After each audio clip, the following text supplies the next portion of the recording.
Welcome to Modern Farm Business Podcast. This podcast is designed to help the farm leader bring their business to the next level. We'll cover everything from leadership and finance to strategy and planning. I'm your host, Dean Hefta. Whether it's a CEO of a Fortune 500 company or an owner of a small farm, there's one frustration that's shared. How do I let people know they aren't doing what I want without frustrating them or hurting our relationship? Correcting behavior, giving negative feedback, or reprimanding people can bring just as much distress to the manager as it does for the employee. Today, we're covering some principles to make it easier for you to give feedback in a real-time way that's welcomed rather than resisted. To talk about having better results in this area, I'm not going to jump into fancy phrases or cute tactics. We're going to hit on some foundational elements that tie to the building of a performance culture. See, when people talk about the need to correct someone's behavior, the frustration can grow because we look at it situationally. For example, this employee has been consistently coming in late, and I'm not sure how to best correct it.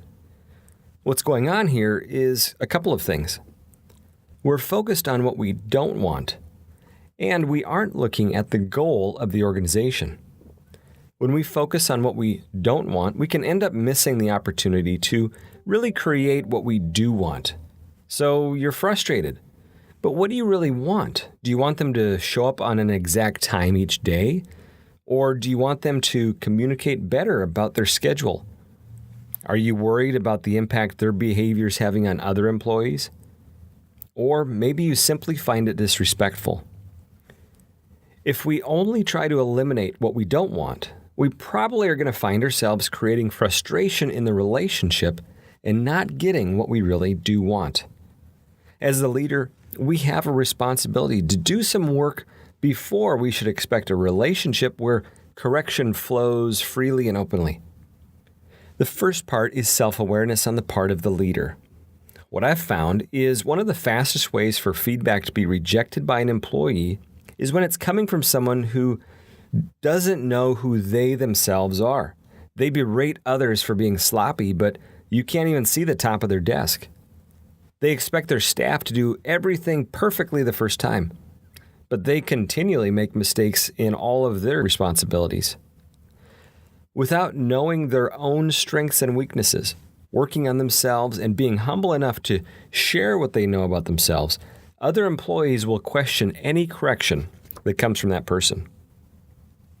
Another important part for the relationship is that we have a clear vision. Earlier, I mentioned that we can be focusing on what we don't want, and that doesn't necessarily get us what we do want.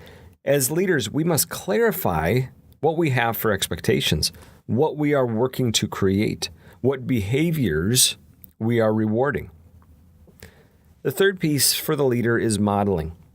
This is holding ourselves to a higher standard. It's saying if we expect our employees to clean the windows, we not only need to show them how we expect it done, but our windows that we're responsible for are spotless. We're modeling the way. If we expect people to be punctual, we can't be late. This is a tough one. We might feel that because we're the boss or because it's our business, we get to do what we want. The fact is, as we are put in positions of greater power, we lose our right to do whatever we want to do. We're held to a higher standard. The other important thing for us to model is the ability to seek and take feedback. Effective teams have information flowing up and down. I need to have the humility to show how to take corrective feedback myself.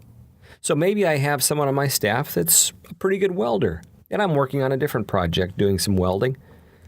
Can I ask them how I'm doing and what I should do better, and then implement that feedback? See, I need to show others how to take feedback. This is not just a one-way street. The fourth is setting expectations. It can be really easy to check in on an employee working on a project that we've given to them, only to realize they're half done with the work and everything they've done so far has been done wrongly. We can quickly get frustrated in that moment.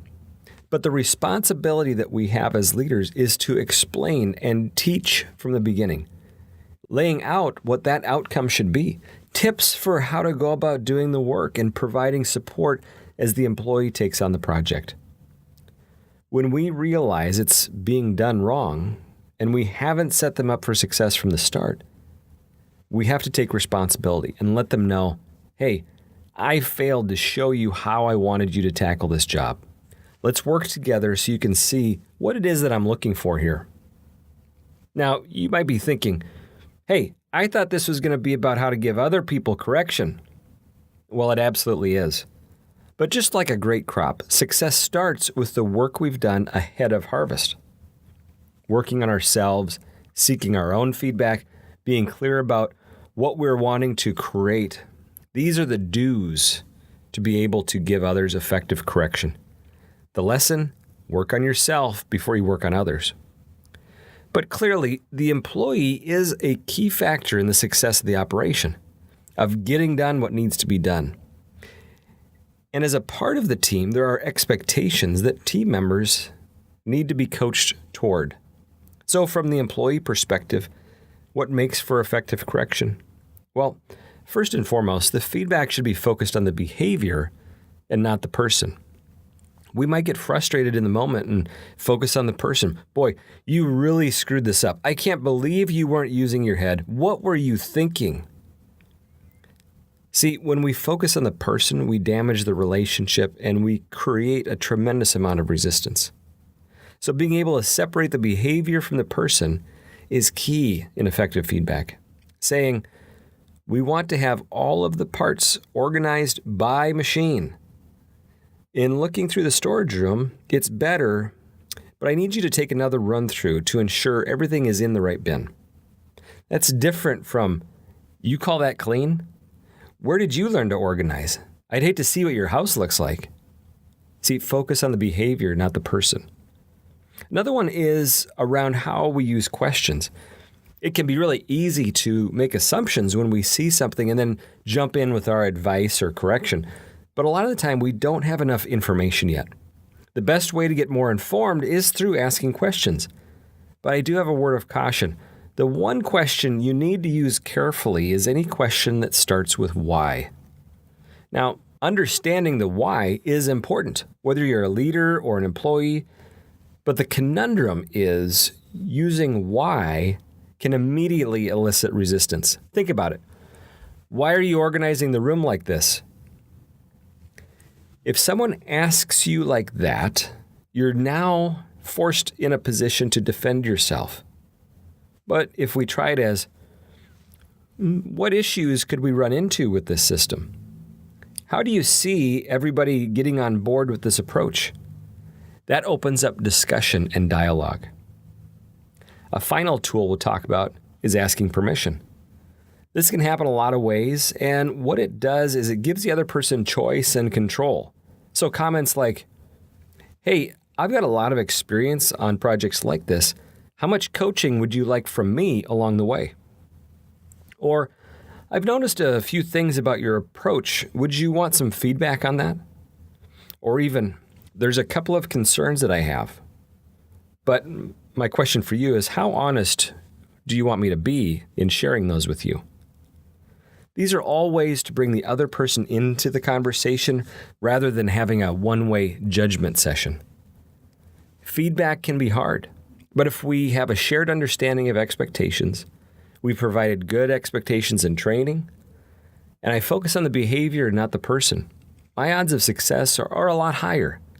Fundamentally, people want to do a good job, but we all arrive with different perceptions, skills, and experiences.